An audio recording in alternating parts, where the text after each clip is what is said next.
Hey everyone, my name is Alyssa, and today, on behalf of Law Tigers, America's motorcycle lawyers, we are going to be talking about how to prep your motorcycle for the riding season.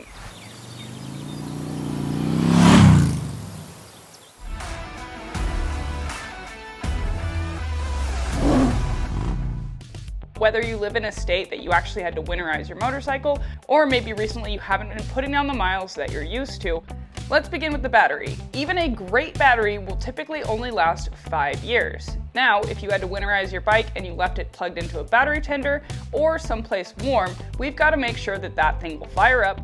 Next, fuel. If you've winterized your motorcycle, you should have filled your fuel tank up as high as possible to avoid any areas that will gather corrosion. So, supposedly, you've got a full tank of gas, possibly with stabilizers, and it's a great idea to take a nice long ride to run that gas out of there and get ready for new. While we're discussing liquids, don't forget the rest of them on your motorcycle. That includes brake fluid, radiator fluid if your bike has one, and of course your oil levels. Follow that freshly filled brake fluid down to your brake caliper and do a nice inspection to make sure that the brake pads, both front and rear, have enough meat on them for some nice stopping power. And while you're down here, double check your tires, make sure that the rubber is still in excellent condition without starting to dry out, and you've still got enough tread on them. Of course, you should be checking your tire pressure to make sure that they are both properly inflated to the correct level that should be written on your frame. And this isn't just something to prep your bike for the season, this is something that should be done before you go out on any ride. Frankly, a lot of these tasks should be part of your ongoing maintenance.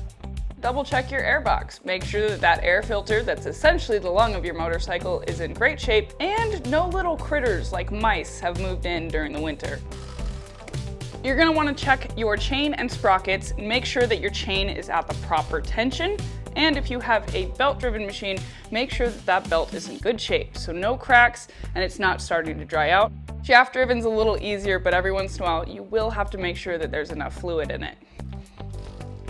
While you're investigating all of this, make sure that everything is tight, from your mirrors to your controls. You can even take a moment and lube your throttle and clutch cables just to make sure that everything is fresh for the season.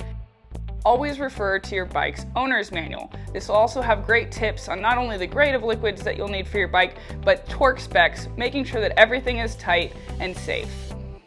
Preparing for spring or any ride, these are great ways to keep your motorcycle safe and functioning well. And if you ever are injured in a motorcycle accident, give Law Tigers a call before your insurance company. Law Tigers is a network of lawyers that specialize in helping injured motorcyclists. Learn more about Law Tigers in the link below. I hope that this helps. Give us a like, give us a follow, and I will see you in the next one.